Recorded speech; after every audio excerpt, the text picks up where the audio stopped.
Have you ever stood frozen in front of an open closet, clutching that very stretched-out t-shirt with a silly print from 2012, and felt a traitorous pang in your chest at the mere thought of sending it to the trash can?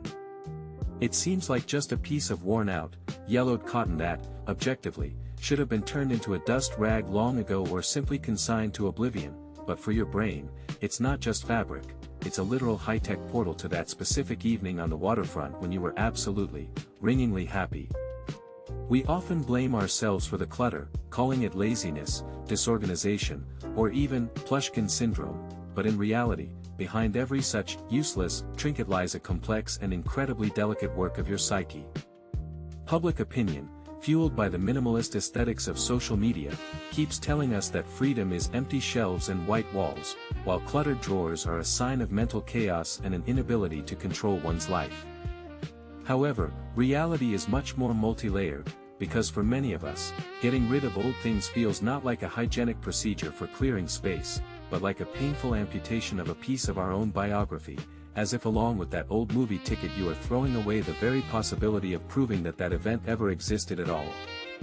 Today, let's together, without judgment or unnecessary haste, figure out where that invisible but critically important line between heartwarming nostalgia and dangerous hoarding lies, and why your brain clings so desperately, to the point of aching joints, to the past, materialized in cracked mugs, old lecture notes, and broken gadgets that will never turn on again.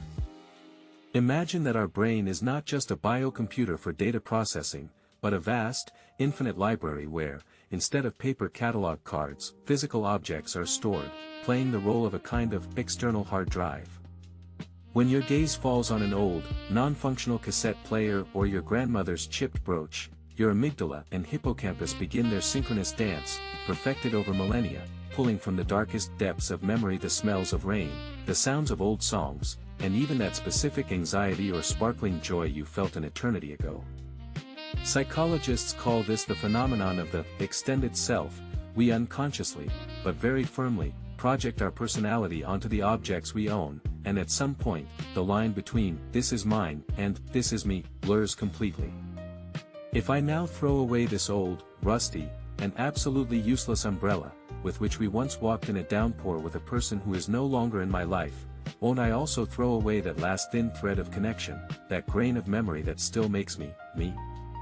It sounds irrational, almost childish, but for our subconscious, it's an absolutely real, tangible threat of losing identity and the integrity of our self. We literally surround ourselves with anchor objects to feel at least some ground under our feet in this frighteningly unstable and fast-changing world, creating a kind of safety cocoon of matter around us, where every object serves as a silent witness that we exist, we matter, and we have a story that cannot just be annulled or cancelled with one careless move of the hand toward the trash chute. But let's dig even deeper into the harsh mechanics of this process, because this is where the famous and ruthless endowment effect comes into play, making us value our belongings dozens of times higher than their actual market value simply because they are marked with the stamp of our ownership. Your brain literally experiences physical, sharp pain when you try to part with something familiar, and this is not a literary exaggeration. It is confirmed by numerous MRI studies showing a spike in activity in the same areas of the cortex responsible for the reaction to real physical trauma or burns. It's not just sad to throw away, it's real stress from losing a part of your personal space, as if someone is taking a piece of your skin. The only problem is that when there are too many things, when they start filling not only the shelves but also your thoughts, they stop being gentle carriers of memory and turn into deaf, insurmountable barriers that prevent you from breathing and moving forward. When you keep heavy boxes of old textbooks for years from a university where you spent 5 of your best years but never worked in your major for a single day, you aren't actually keeping knowledge, you're keeping the ghost of that ideal self you never became, or that golden time when all paths were open and everything seemed possible. It is a form of prolonged grieving for the unfulfilled, for those alternative realities that didn't happen, and admitting this can be damn near unbearably painful, so it's much easier for your brain to leave the box gathering dust in the attic than to face the bitter reality that that time and those opportunities are gone forever, and they won't return even if you surround yourself with these textbooks to the very ceiling. So what is that key, fundamental difference between sentimental memory collecting and the pathological hoarding that they make scary TV shows about and write about in psychiatry textbooks?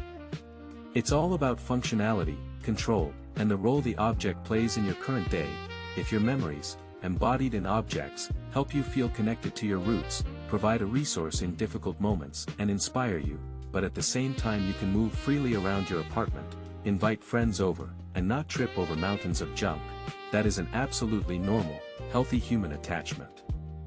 Real hoarding, which destroys lives, begins exactly where the object replaces live human interaction, real goals, and actions, becoming a high, inaccessible wall between you and the outside world. Hoarding is often a desperate but doomed attempt to patch the gaping holes in the soul with material objects, when the fear of inner emptiness and loneliness becomes so unbearable that it needs to be buried under mountains of old newspapers, broken furniture, or clothes you haven't worn in 20 years. In this painful state, the brain completely stops distinguishing between valuable and trash, endowing absolutely every, even the most insignificant object, with the status of a vitally necessary artifact, which is essentially a powerful but destructive defense mechanism of a psyche that has experienced severe trauma, loss, or a prolonged deficit of security in the past. Real, living memory lives deep inside us, in our feelings and experience, not in the yellowed plastic case of an old button phone. But to truly realize this, you need to do a huge internal work to separate your own value as a person from the number of accumulated objects in your environment. Let's try right now to radically change the angle of view and look at the situation differently. What if a big cleaning is not at all a painful goodbye to your past, but the only possible way to free up space for who you actually are at this very second? When you make a conscious, adult decision to let go of a thing that no longer serves you, you don't erase the memory, you simply transfer it from external storage, which takes up space and requires care, into your own heart, where it weighs nothing, collects no dust, and is always available at your first call. Try applying the method of conscious gratitude, which psychologists often recommend. Just take this object in your hands, close your eyes, remember all the good, warm, and important things it once brought you, and sincerely say, thank you, for its faithful service before letting it go forever. It might seem like a bit of a strange or even childish ritual, but it is precisely such a symbolic action that helps your ancient, frightened brain complete the cycle of ownership and significantly reduce the level of anxiety from parting, turning it from loss into liberation. You are not your old sneakers, not your dusty CD collection that you don't even have anything to play on, and not even your old journals with teenage suffering. You are that living, feeling, constantly changing and evolving person who is watching this video right now and has the unique ability to create new meanings every day without relying on crutches made of old, outlived junk. Your unique story is already written in golden letters inside you. It's in your neural connections, in your character, in your scars and smiles, and it won't go anywhere even if you only leave in your room what truly pleases, inspires, and benefits you today, finally giving yourself the legitimate right to a clean slate, fresh air, and freedom of maneuver. Ultimately, the profound ability to let go of old things in a timely and grateful manner is perhaps the highest and most honest form of trust in yourself, your strengths, and your future. You are, as it were, declaring to the whole world and, above all, to yourself, I am strong and whole enough to remember everything truly important without the help of these dusty artifacts, and I am brave enough to move forward through life light, without dragging a wagon from the past behind me.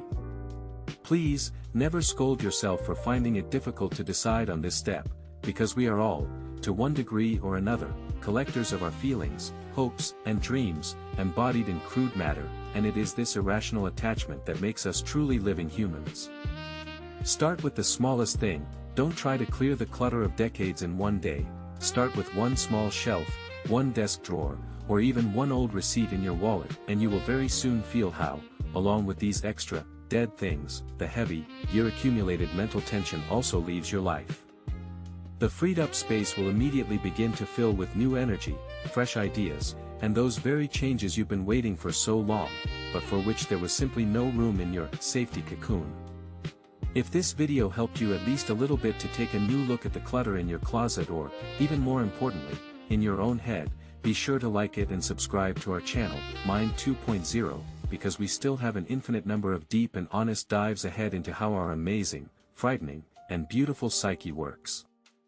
Always remember that the most valuable, most important, and unshakable thing you've ever had and will have cannot be packed into a cardboard box, wrapped in tape, and hidden in a dark garage. It is you yourself, your consciousness, your here and now moment, and your only life absolutely deserves to have room for free flight and movement, and not just for the endless storage of shadows from the past.